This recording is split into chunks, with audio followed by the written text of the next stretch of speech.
What's up everyone? I recently picked up a 300mm f2.8 Canon lens to photograph a day of track cycling at the Manchester Velodrome. Now the beautiful thing about long lenses is you get this compression, which basically means the background goes blurry quicker.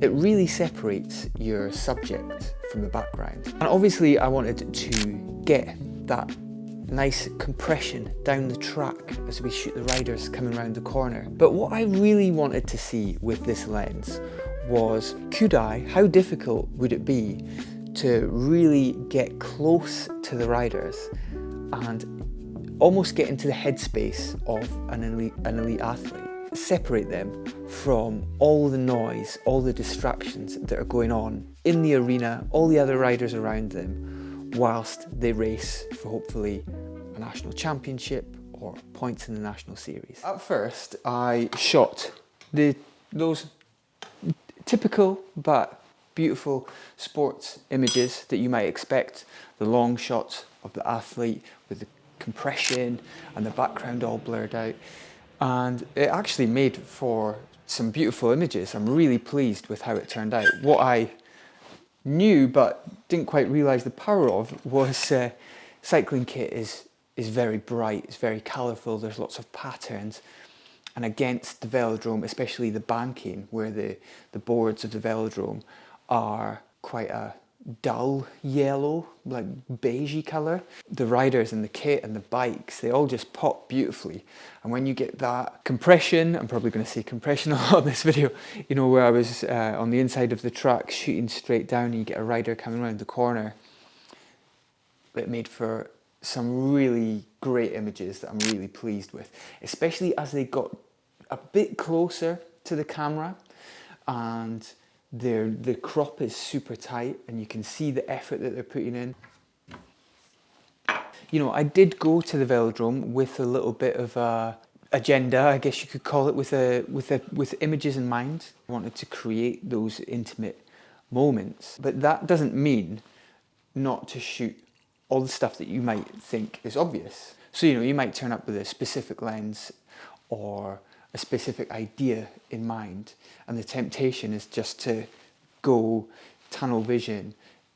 I'm going to create images like this and this is all I'm going to do. But if you want to tell a full, well-rounded story, and also if you just need to have that element of exploration and play and not hold yourself too tightly, too accountable, and it helps tell a well-rounded story.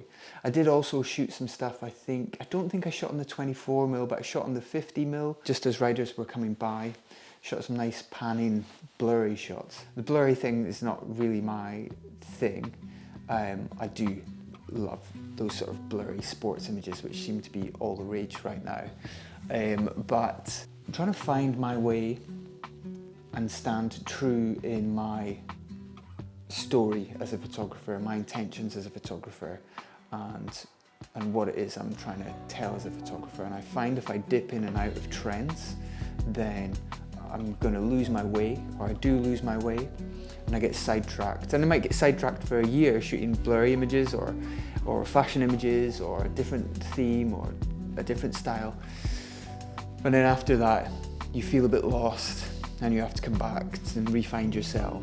Maybe it's something that you guys can relate to. It's so easy to get distracted, not just daily on your phone, but also for weeks and months and years potentially chasing a certain style and then finding yourself sort of halfway down the road and completely lost and having to sort of restart again on your whole photography journey. That's something I'm trying to speak more about, but I feel like I need to solidify those ideas and thinkings in my head first before I start to share too much of that on social media. So I actually did 2 edits of, let's go with this framing. I actually did 2 edits of the shots from the velodrome. You know, I kind of went with the first batch. I was kind of pleased with them, but I started to remember something. I went on a photography workshop last year, led by Seb Zanella, and we had this moment where we were all reviewing our pictures, and we were to share some of our pictures that we shot from the Monday to the Wednesday. Seb said share, send me 5 pictures. I think it was 3 to 5 pictures. I think I ended up sending him like 20, 21 pictures, thinking I've got 21 great pictures. He said 2 things. The first thing was, you could see I was indecisive. So I was giving him everything. I was giving the viewer everything and saying, you decide. Which is not what the viewer wants. It's not what people want to see. They want to be given a picture and they want to be told a story. They don't want to be given the ingredients and saying, make your own dinner.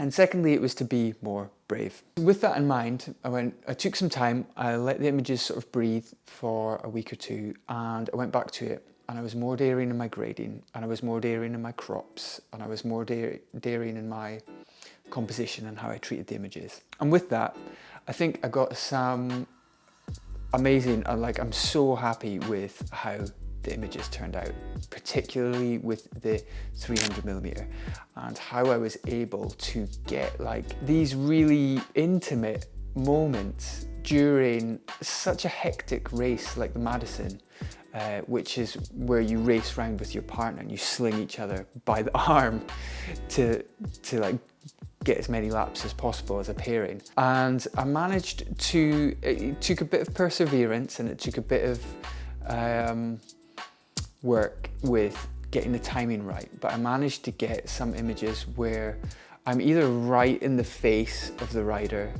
where you can see their eyes through their visor.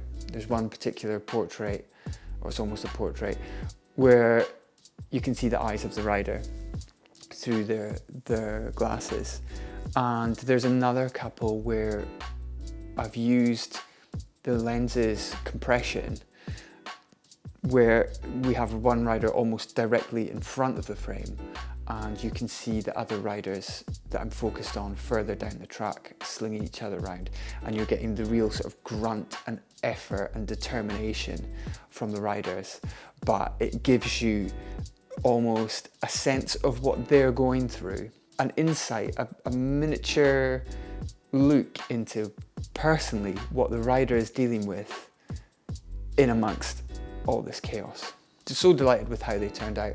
I feel like what I really wanted to do was test myself in this sporting environment to see whether a lot of the new thinkings and practices that I have around photography, where I'm trying to tell more intimate stories, whether that's in nature or portraiture, just daily life, that is something that has always attracted me to photography, as well as sport. And what I'm questioning myself with recently is how can I combine the two?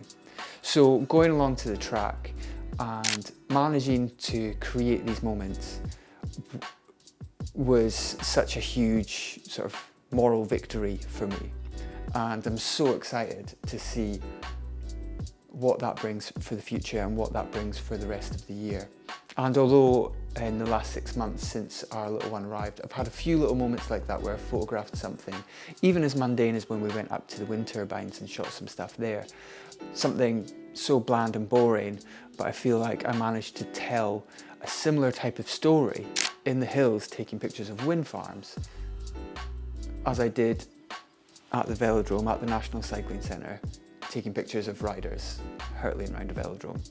Managing to link all those things together, all those different elements of my photography, has been such a huge victory for me personally. And even just sitting in front of the camera and talking it through and thinking about it now is giving me such great motivation to go forward into 2026 and continue to do this.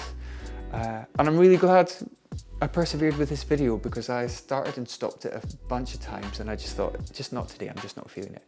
But once I got down into it and got talking about it, yeah, it's really lightened my mood. So thank you for watching, and I hope you've enjoyed it as well. Any questions or anything, let me know in the comments. I'd love to know, what are your intentions when you pick up a camera? What are the stories that you're trying to tell?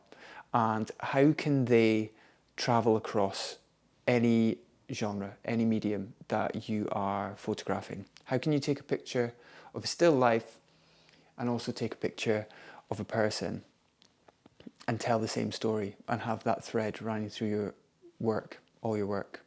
Because that's what makes the difference for me between run-of-the-mill photographer and a photographer who's perhaps also an artist or is operating on a different artistic level. Thanks for watching, guys. I've really enjoyed this. Make sure you like and subscribe if you have enjoyed the video, and I'll see you on the next one.